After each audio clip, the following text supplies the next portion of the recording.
नमस्कार दोस्तों, welcome to Jharkhand exam. मैं झारखंड बीएड एंट्रेंस के प्रतियोगियों के लिए इस चैनल पर सवालों की कुछ सीरीज लेकर के आया हूं, जो कि आपके एग्ज़ाम के लिए बहुत ही मददगार साबित हो सकती है।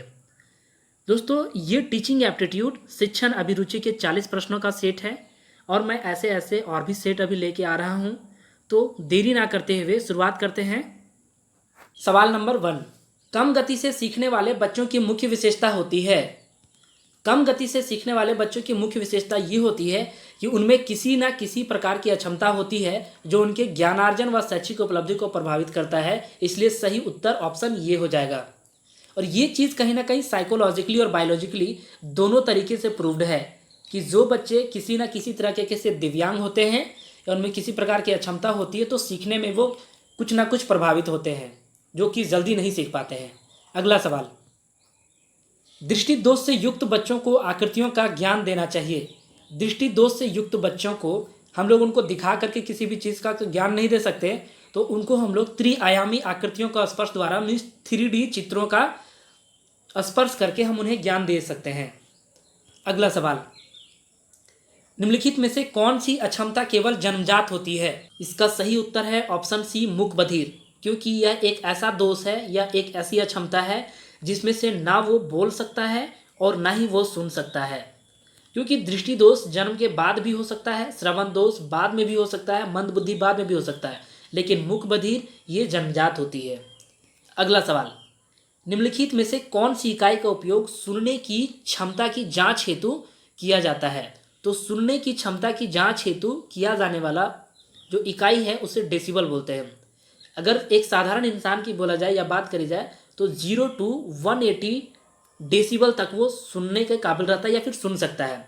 0 से नीचे के डेसिबल को वो नहीं सुन सकता है।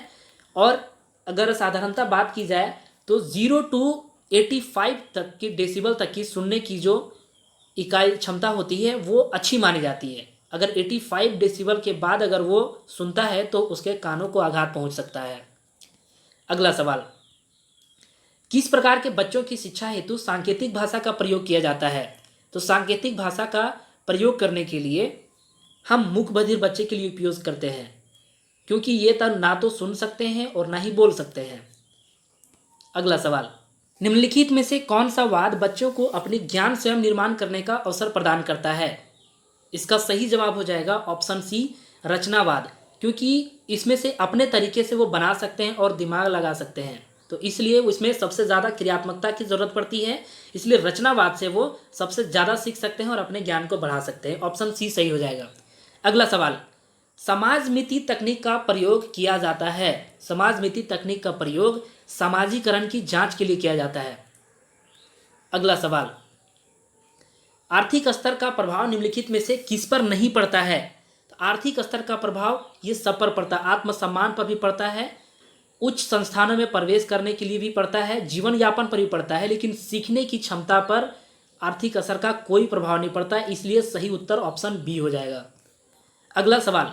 एक प्रभावी शिक्षक के लिए आवश्यक है कि वह निम्न हो। क्या हुआ? उच्च जाति से संबंधित हो? नहीं। उच्च सामाजिक आर्थिक स्तर का हो? नहीं। वह संप्रेषण में निपुण हो? ये बिल्कुल सही हो जाएगा। संप्रेषण कहने का मतलब है कम्युनिकेशन, और कम्युनिकेशन मीन्स वो कठिन से कठिन चीज़ों को भी आसानी से समझा सके, तो वह संप्रेषण में निपुण हो। यह प्रभावी शिक्षक का एक गुण है या उसकी विशेषता है। अगला सवाल।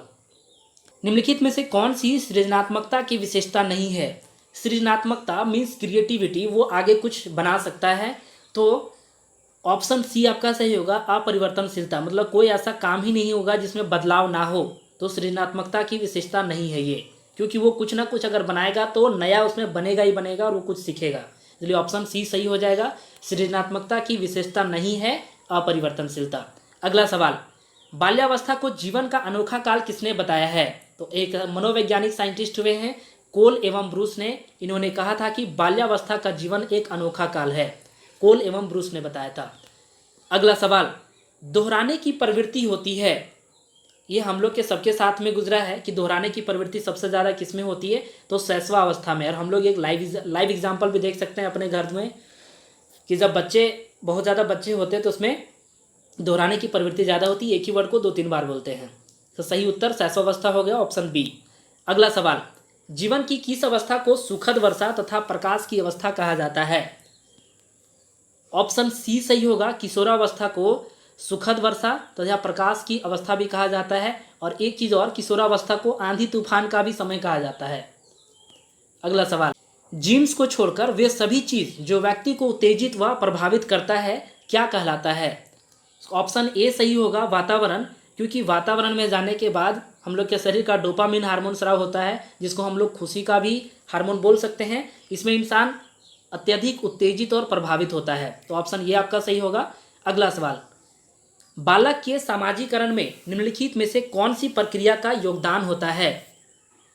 इसमें उपरोक्त सभी हो जाएगा, क्योंकि उसमें अनुमोदित सामाजिक व्यवहार सीखना, अनुमोदित सामाजिक भूमिका करना, सामाजिक मनोवृत्ति का विकास और उपरोक्त सभी, ये तीनों क्रियाएं होती है, इसलिए उपरोक्त सही होगा। अगला सवाल, व्यक्तिक विभिन्नता के क्षेत्र हैं।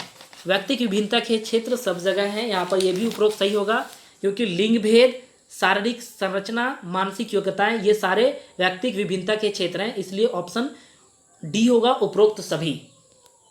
अगला सवाल, इरिक्सन के अनुसार मनोसामाजिक सिद्धांत की पहली अवस्था कौन सी है? तो इरिक्सन के अनुसार, जो कि एक मनोवैज्ञानिक हुए हैं इरिक्सन, उनके अनुसार मनोवैज्ञानिक सिद्धांत, उन्होंने टोटल 8 अवस्थाएं दिए थे। मनोवैज्ञानिक सिद्धांत के विकास की टोटल 8 सिद्धांत दिए थे, जिसमें से सबसे पहली अवस्था है विश्वास बनाम अविश्वास।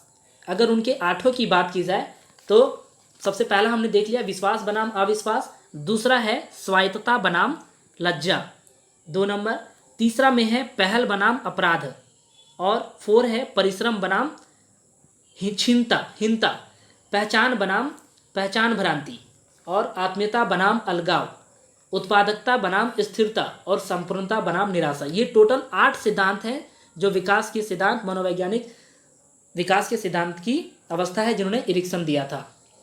अगला सवाल, बुद्धि की मात्रा सिद्धांत का प्रतिपादन किसने किया था? सॉरी, मात्रा सिद्धांत नहीं, मात्रा सिद्धांत होगा।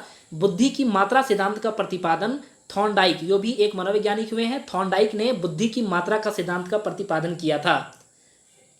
अगला सवाल, प्रतिभावान छात्र की बुद्धि लब्धि होती है। बुद्धि लब्धि कहने का मतलब है आईक्यू लेवल। तो प्रतिभावान छात्र की बुद्धि लब्धि 140 से ऊपर होती है। आपका ऑप्शन ए सही होगा, 140 के ऊपर। अगला सवाल, सृजनात्मकता के विकास में सहायक नहीं है। सृजनात्मकता के विकास में सहायक नहीं है क्या? भाषण, क्योंकि खेल में सृजनात्मकता की जरूरत होती है, हास्य कविता में जरूरत होती है, निर्माण संबंधी क्रियाएं में होती है। जब भाषण को हम लोग रट के बोल सकते हैं, इसलिए सृजनात्मकता में विकास की सहायक नहीं है भाषण। अगला सवाल, भूल भुलैया रेटेस्ट है। भूल भुलैया रेटेस्ट है व्यक्ति भाषात्मक परीक्षण, ऑप्शन बी आपका सही होगा। अगला सवाल, अपराधी प्रवृत्ति वाले बालक के लिए उपयुक्त विधि है। तो अपराधी प्रवृत्ति वाले बालक के लिए सबसे उपयुक्त विधि है उपचारक विधि। उसके बाद हम उसके कुछ भी कर सकते हैं, साक्षात्कार कर सकते हैं, परीक्षण ले सकते हैं, मनोविश्लेषण कर सकते हैं, लेकिन जो सबसे उपयुक्त विधि है वो उपचारात्मक विधि है। आपका ऑप्शन डी हो जाएगा सही।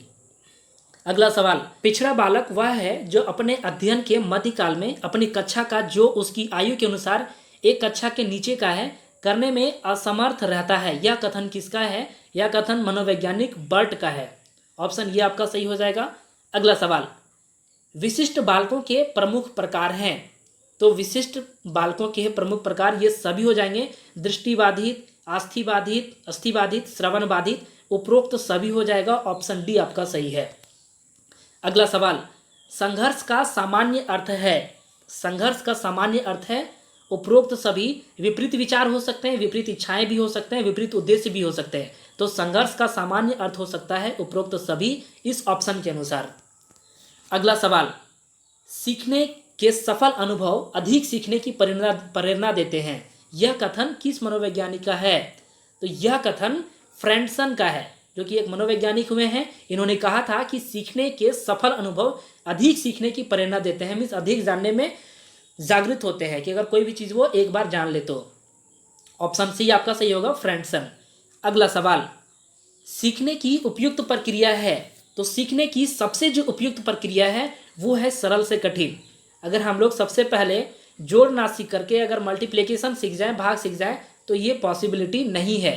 इसलिए सरल से कठिन की ओर सीखने की उपयुक्त प्रक्रिया है, ऑप्शन ए सही होगा। अगला सवाल, सीखने की विशेषता है। सीखने की विशेषता है, क्या सीखने की विशेषता है? अधिगम एक विवेकपूर्ण प्रक्रिया है, सही है। अधिगम एक सामाजिक प्रक्रिया, ये भी सही है। अधिगम एक सतत प्रक्रिया जो कि हमेशा चलते रहेगा, ये भी सही है। तो आपका ऑप्शन डी सही हो जाएगा, उपरोक्त सभी।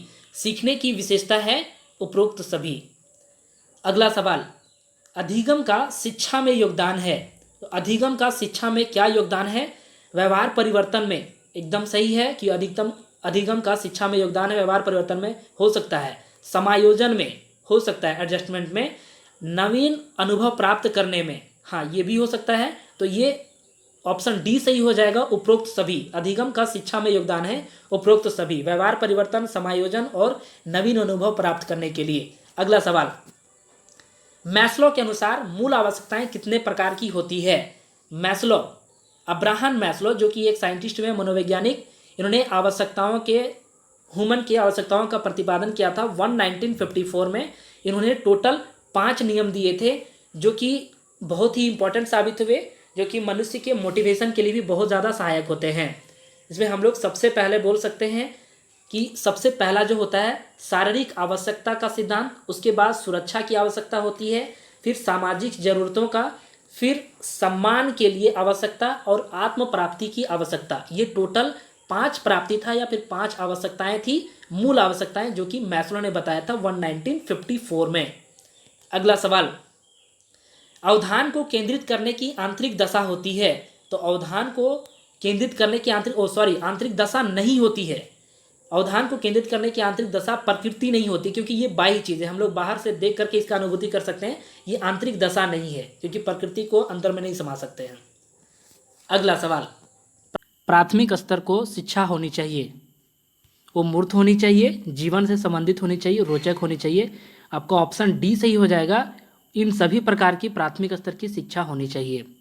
अगला सवाल, कौन प्रौढ़ों को अपनी मार्ग की बाधा समझता है? इसका सही उत्तर है ऑप्शन सी, किशोर बालक या किशोरावस्था के बालक जो प्रौढ़ों को अपने मार्ग की बाधा समझते हैं। क्योंकि हमने पिछले सवाल में भी डिस्कस किया है कि किशोरावस्था को आंधी तूफान के काल का भी समय होता है और सबसे खुशी का काल भी होता है।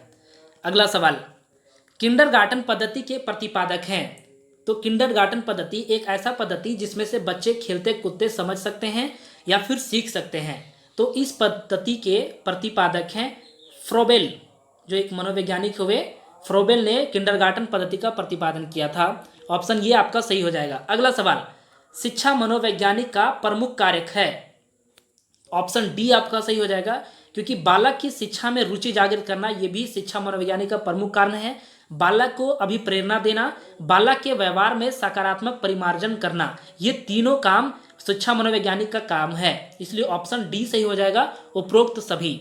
अगला सवाल, शिक्षा और मनोविज्ञान को जोड़ने वाली कड़ी है। अगला सवाल, समाजमिति विधि के प्रतिपादक हैं। इसका सही जवाब है ऑप्शन बी, जे.ए. मुनरो, जो कि हम शिक्षाविद भी बोल सकते हैं, मनोवैज्ञानिक बोल सकते हैं, जो समाजमिति विधि के प्रतिपादक हैं। ऑप्शन बी सही होगा। अगला सवाल, अंतर्दर्शन के बिना बहिर्दर्शन असंभव है, यह कथन है। ऑप्शन के अनुसार देखें कि यह कथन सत्य है या असत्य है। ये ऑप्शन सत्य है बिल्कुल, क्योंकि अंतर्दर्शन के बिना बहिर्दर्शन संभव नहीं है। अगला सवाल, शिक्षा का शाब्दिक अर्थ होता है। अगर शिक्षा का देखा जाए शाब्दिक अर्थ, तो शिक्षा का शाब्दिक अर्थ है ज्ञान अर्जन करना, ज्ञान प्राप्त करना।